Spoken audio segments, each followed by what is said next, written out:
नमस्कार। तो सिर्फ ये पूछना है कि ये जो पीके आरोप लगा रहे हैं नीतीश जी के ऊपर, इसमें कुछ सच्चाई भी है कि ये केवल पीके का अपना क्योंकि उनकी यात्रा चल रही है और जैसा सुन रहे हैं कि यात्रा बहुत अच्छी नहीं चल रही है। बिल्कुल, वो आप सही सुना है। पीके का जो शुरू में वो गांधी जी के इस भितरहरवा से जो उन्होंने निकाला था, तो 55-60 गाड़ी पटना से लेके गए थे और बकिया इलाके से 100 गाड़ी के काफिले से उस दिन यात्रा निकली। दूसरे दिन मोतिहारी में आई, वहां तक तो ठीक थी। उसके बाद से घटना शुरू हो गया।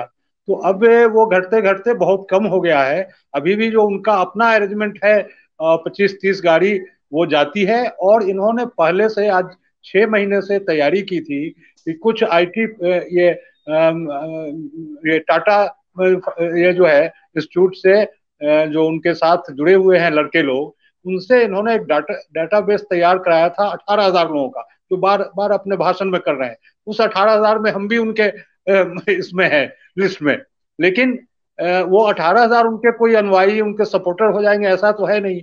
वो सब जिले में उनके वर्कर गए, और वर्कर नहीं प्रोफेशनल गए, और वहां से जो सोशल पॉलिटिकल काम करने वाले थे उनका लिस्ट तैयार किया और उसमें से कुछ समझ बूझ करके छांटा भी। लेकिन 18,000 वो क्लेम करते हैं कि लोग हैं, तो उस आधार पर वो बड़ा क्लेम करते हैं। लेकिन एक जो पॉलिटिकल परसेप्शन बनाने का होता है या फिर पॉलिटिकल मैसेज जो होता है, वो अभी उनका क्लियर नहीं है।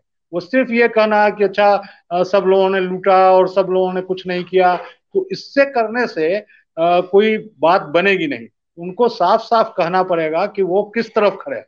बिहार में बिल्कुल धीरे धीरे नीतीश जी के ये इधर बदलने पर, पाला बदलने पर फिर पुरानी स्थिति वो हो रही है।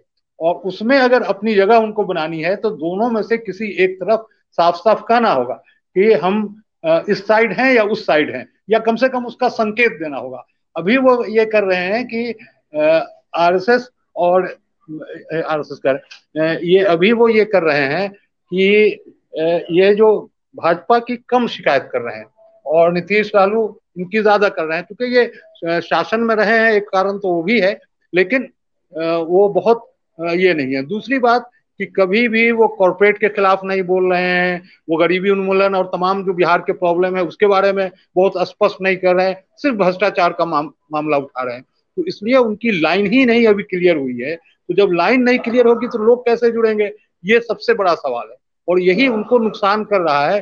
अब वो इन चीजों को समझ रहे हैं या नहीं समझ रहे हैं ये तो वही समझते होंगे, लेकिन अब धीरे धीरे लगता है कि उनको एहसास हो रहा होगा कि हमारी लाइन चूंकि स्पष्ट नहीं है, सिर्फ भ्रष्टाचार के मुद्दे को, मिस गवर्नेंस के मुद्दे को उठा करके और हम चाहेंगे कि कोई एक सेक्शन जो है वो पॉलिटिकल सेक्शन उनके साथ हो जाए, इसकी उम्मीद नहीं है। तो इसलिए रिस्पॉन्स जैसा वो सोचा था वो रिस्पॉन्स तो नहीं है। हम लोग यही फील कर रहे हैं और बात भी कर रहे हैं, तो उसमें वो रिस्पॉन्स नहीं आ रहा है। और उसकी वजह यही है कि वो क्लियर कट उनके इससे मैसेज नहीं आ रहा है।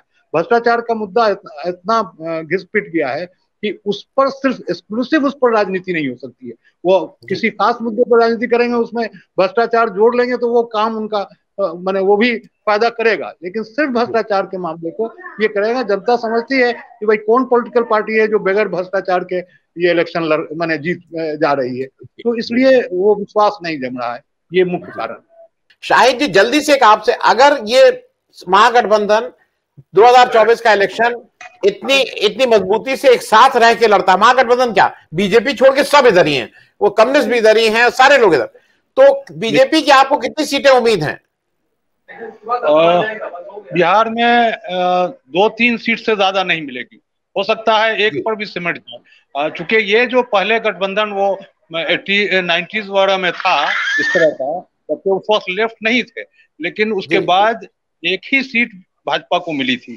तो इसलिए ये अगर ये गठबंधन जो 7 पार्टी की बनी है, अगर ये हो जाएंगे और जिस तरह से धीरे धीरे वो कंसंट्रेट कर रही है, जिसको भाजपा चाहती है कि इनके कंट्राडिक्शन जो है उनको उजागर करें, जो अभी तक तो सफल नहीं हो रही है, तो अगर ऐसा रहेगा तो भाजपा को बिहार में 1-2 सीट मिल जाए तो बहुत है, इससे ज्यादा का तो कोई सवाल है नहीं।